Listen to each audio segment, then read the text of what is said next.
slow up, no I don't take shit. I got no love for the fakeness. If you wanna play tough and wanna hate this, I'll always show up.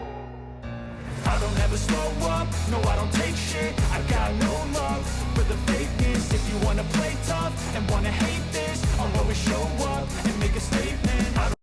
Hey team, I really wanted to cover an important topic in regards to running, and this is dealing with running setbacks. I know we've all encountered issues when we don't perform at the level that we've been training for, whether it's you're getting ready for an 800 meter on the track, or you're trying to train for a specific time in the 3,000 meters indoors, or you're trying to qualify for the Boston Marathon. How you handle defeat is absolutely vital, and I know we all experience setbacks. And so this video, I want to touch on how to reframe setbacks as opportunities for growth. Okay, tenacity is absolutely essential if you want to be a better middle to long distance runner. Okay, the difference between the athletes that are lukewarm and the athletes that are absolutely tenacious about what they're doing is the stickability, the ability to stay on a task until it's complete, no matter how long it takes.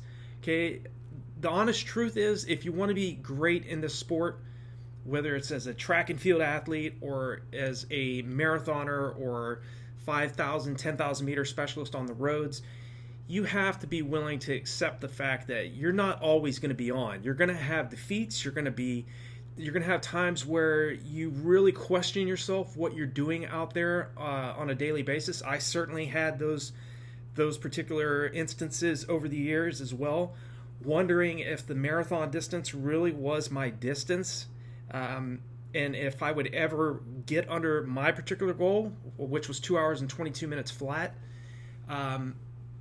I certainly had plenty of times where I had doubts over the years, but I always knew if I let up just this much, I was never going to get to the level that I was dreaming about. Okay, if you don't know my background, I started off as a 5:30 1600 meter athlete, 11:30 3200 meter athlete as a freshman in high school. It's the first time I ran the distances. Those particular times do not equate to a 2:19 marathoner. Or 1:44 for 20 miles, okay, 5:11 mile pace.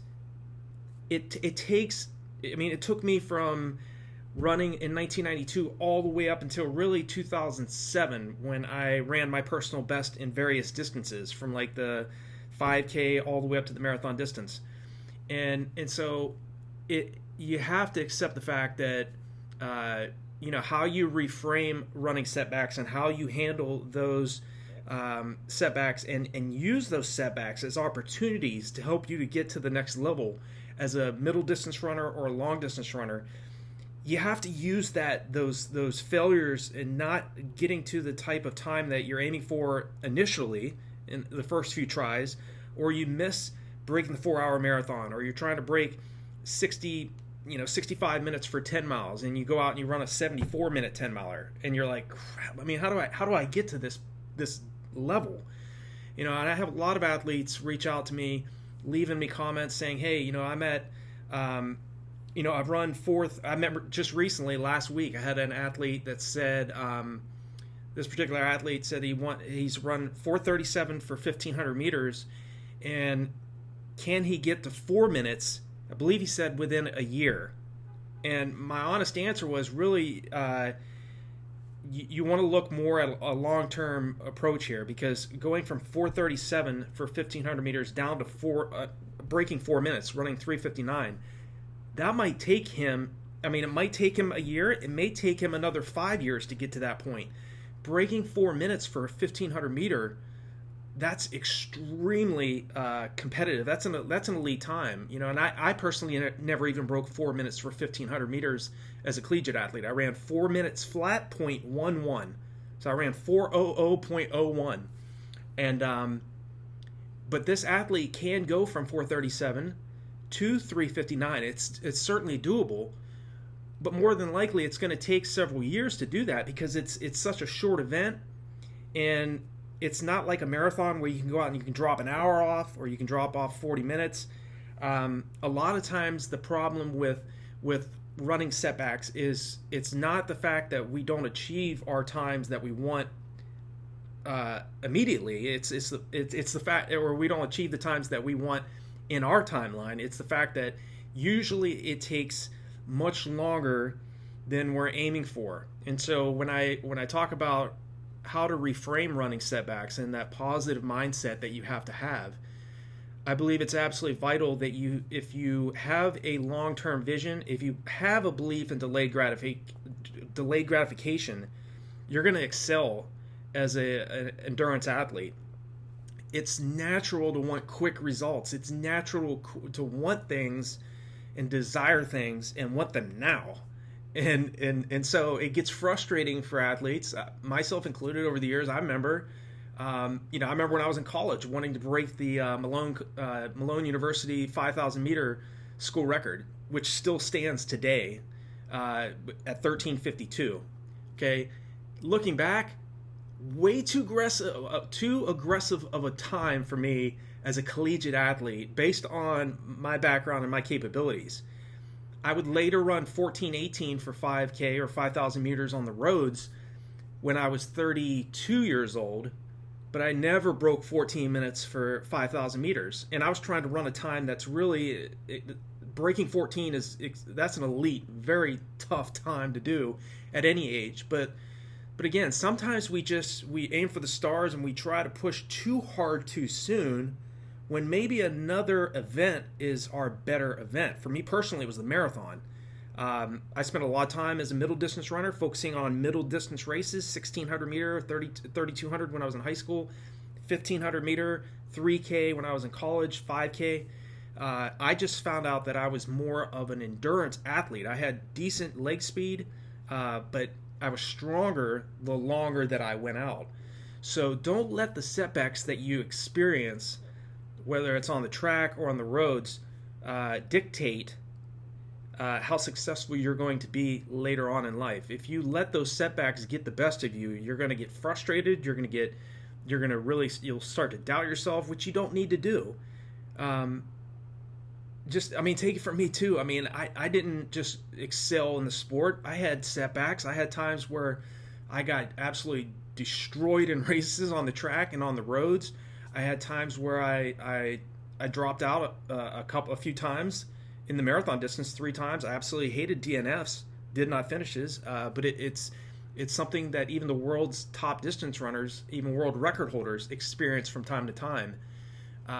You learn from those things, okay? Where you don't get great at doing anything unless you fail several times and pick yourself up, okay? And the problem is a lot of times people quit too early, especially if they're still pursuing a specific goal, okay?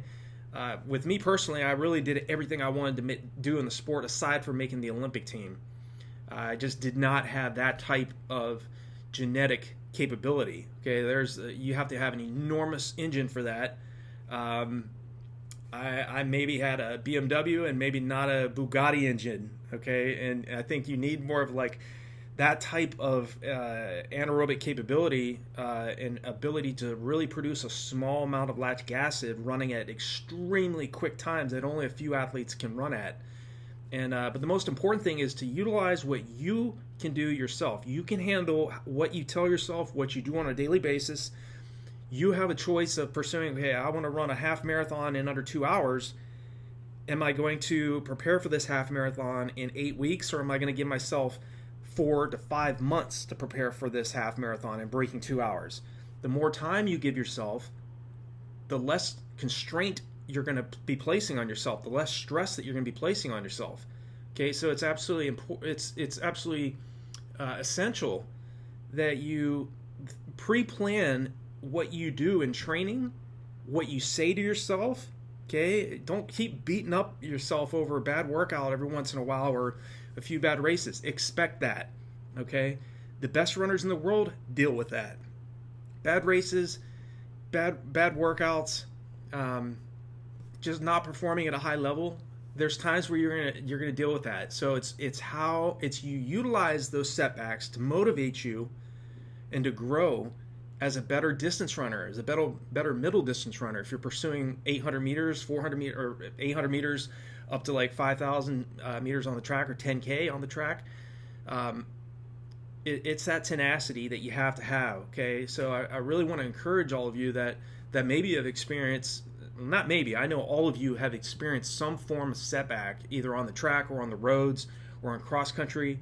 And I think just overcoming that really comes down to your mindset, your pre-planning, how long you're giving yourself to train, rather than putting all of the emphasis on, okay, I got to get in phenomenal race shape in a matter of 8 weeks. My goal race is 8 weeks from now. I mean, 2 months, in most cases, it's not enough time to really get prepared properly, physiologically as well as mentally, for your race.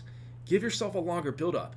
It takes 28 days for your body to adapt to the stress load you're placing on it. That's per Dr. Joe Vigil, one of the very best exercise physiologists in the world, one of the best distance running coaches in the world, personal mentor of mine. I was very fortunate to have been around him, thanks to my collegiate coach, Jack Hazen.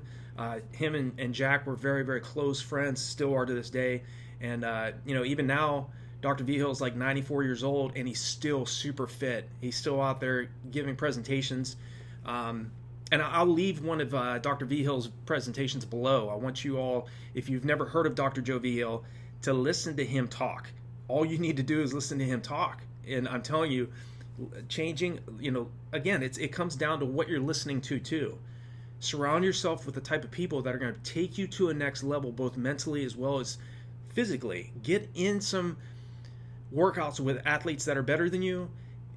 Get in some competitions where there's some runners that are several minutes faster than you. Don't go out and try to run their race, but also don't be intimidated by that. Okay, it's important to get outside of your comfort zone and to get in those types of environments that are going to push you to the next level when you're racing. So don't let your running setbacks get the best of you. Okay, keep positive about what you're doing. Write down your goals. Give yourself a longer build-up. Go back and watch the videos I've made on RunDreamAchieve, this channel here as well. Also, go and watch some of my live streams. I'm going to start doing some more of those live streams. It's been several months since I've done one, but I will be answering more questions from runners. I enjoy doing that too. Jumping on those live streams and actually being one-on-one with all of you is important to me as well. So do expect that to be coming in the coming weeks here. So thanks so much for watching this video. I really hope it's helpful for all of you that are preparing for either for track races or now, if you're in college, you're moving more into the cross-country season. Here it is in May. We're going to be, you're starting to do some training after the track season's over, and now you're moving into cross-country, or you're focusing more on the roads. Please feel free to leave me a comment below. I will definitely respond, as you all know. I always make it a point to answer any email I get, any comments I get. I always will respond to that. So check out the resources below or on RunDreamAchieve.com. If you're interested in business, check out DreamAchieveFinance.com. That's my other website. It's kind of an offshoot of my business related, but still has that motivation aspect as well from the RunDreamAchieve brand. So thanks again so much for all of your support. All my subscribers, whether you're new or you've been around for several years, you all make this channel, and I will talk to you all in the next video. Thanks so much.